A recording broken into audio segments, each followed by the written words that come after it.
जरा सोचें, रोटी, कपड़ा, मकान और सस्ते डेटा के बाद हम 140 करोड़ भारतीयों को सबसे ज्यादा किस चीज की आवश्यकता है? हमें जरूरत है बैंकिंग की। जी हाँ, या तो हमें अपनी जरूरतों के लिए लोन चाहिए या हमें हम जो पैसा बचा रहे हैं उसको सही जगह इन्वेस्ट कर सकें, इसके साधन चाहिए। कहाँ इन्वेस्ट करें ताकि हमारी बचत अच्छे रिटर्न्स जनरेट करे और फ्यूचर में हमारे काम आए। हमारे पैसे की जरूरत को पूरा करने वाला और हमें अच्छी फाइनेंशियल एडवाइस देने वाला सेक्टर है हमारे देश का बैंकिंग और financial services sector. Banking, broking, insurance, ये वो बिजनेसेस हैं जिनकी हर भारतीय को अब जरूरत है और अब ये सर्विसेज हर भारतीय से सिर्फ एक क्लिक दूर हैं और इस जरूरत को पूरा कर रही हैं फाइनेंशियल सर्विसेज सेक्टर की सबसे बड़ी और प्रॉफिटेबल कंपनियां। नमस्कार, मैं हूं मनीष तनेजा और आप देख रहे हैं जेड फंड्स। जेड फंड्स, जहां आप कर सकते हैं 10 म्यूचुअल फंड हाउसेस की 500 से भी ज्यादा स्कीम्स में डेली एसआईपी। जी हां, जब हम कमाते रोज हैं, खर्चते रोज हैं, बचाते रोज हैं, तो क्यों ना रोज निवेश करें। आज ही जेड फंड्स ऐप डाउनलोड करें और शुरू करें अपनी डेली एसआईपी की journey. Financial services as a sector की इंपॉर्टेंस हमें 2 डेटा पॉइंट्स से क्लियर हो जाती है। आंकड़ों के अनुसार भारतीय सर्विस सेक्टर, जो देश की इकोनॉमी का 57% हिस्सा है, उसका 1/3 यानी तकरीबन 19% फाइनेंशियल सर्विसेज सेक्टर है। भारत की टॉप 500 कंपनीज के प्रॉफिट पूल में फाइनेंशियल सर्विसेज का शेयर तकरीबन 30% है। जीडीपी और प्रॉफिट पूल में फाइनेंशियल सर्विसेज का डोमिनेंट शेयर इस सेक्टर की स्टॉक मार्केट परफॉर्मेंस में साफ दिखता है। जैसा कि आप इस ग्राफिक में देख सकते हैं, पिछले 10 सालों में जहां निफ्टी 50 इंडेक्स 3.5 गुना हुआ है, निफ्टी फाइनेंशियल सर्विसेज इंडेक्स 4.5 गुना हुआ है। यानी इस सेक्टर ने ब्रॉडर मार्केट को क्लियरली आउट परफॉर्म किया है। क्या यह सेक्टर फ्यूचर में भी ऐसे ही रिटर्न्स डिलीवर कर पाएगा? जी बिल्कुल।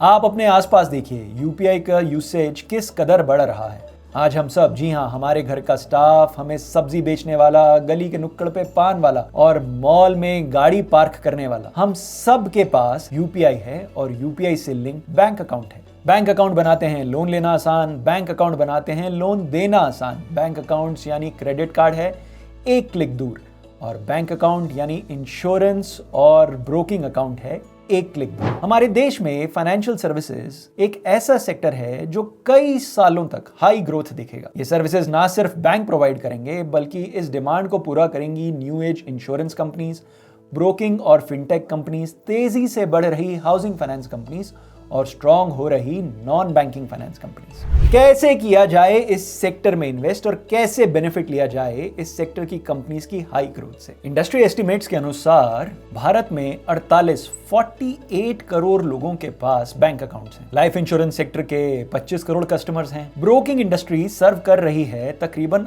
8 करोड़ कस्टमर्स को और म्यूचुअल फंड इंडस्ट्री के केवल 3.5 करोड़ कस्टमर्स हैं। ये सारा डेटा इस बात का इंडिकेटर है कि आने वाले समय में हमारे देश में फाइनेंशियल सेक्टर की कंपनीज होंगी और बड़ी और प्रॉफिटेबल, क्योंकि 140 करोड़ भारतीयों के होंगे बैंक अकाउंट, वो लेंगे बीमा पॉलिसी और इन्वेस्ट करेंगे स्टॉक मार्केट में और म्यूचुअल फंड्स में। फाइनेंशियल सर्विसेज सेक्टर एक एक्सप्लोसिव ग्रोथ की कगार पे है और आने वाले समय में ये बेहतरीन रिटर्न्स देगा। तो कैसे करें इस सेक्टर में इन्वेस्ट? म्यूचुअल फंड्स इस सेक्टर में एक्सपोजर लेने का एक अच्छा तरीका है और फाइनेंशियल सर्विसेज की म्यूचुअल फंड्स की कैटेगरी में ग्रो म्यूचुअल फंड लॉन्च कर रहा है, grow banking and financial services fund. इस फंड का एनएफओ 17 जनवरी 2024 से शुरू हो रहा है। ग्रो म्यूचुअल फंड के मैनेजर्स स्टॉक सिलेक्शन के लिए स्मार्ट SMART स्ट्रैटेजी फॉलो करेंगे। S यानी सब सेक्टर सिलेक्शन, M यानी मल्टी कैप डाइवर्सिफिकेशन, A यानी adaptive to macro economic environment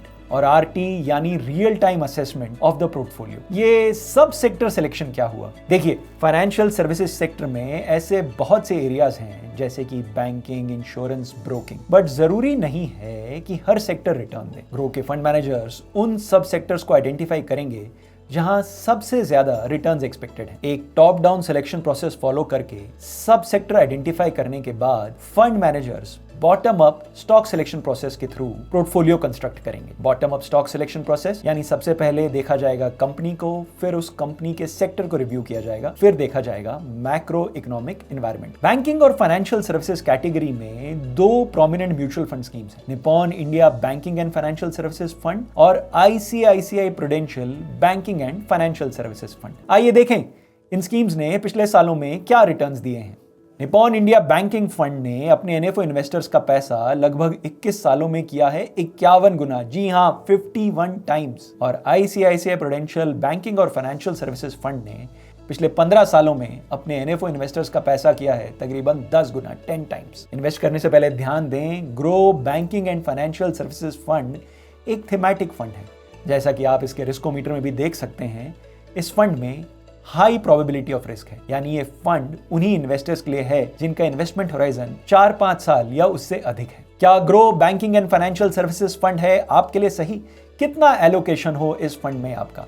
जानने के लिए आज ही जेड फंड एक्सपर्ट से बात करें। Thank you for watching Z funds, जहां है आपकी इन्वेस्टमेंट्स सही और आसान। Mutual fund investments are subject to market risks. Read all scheme related documents carefully.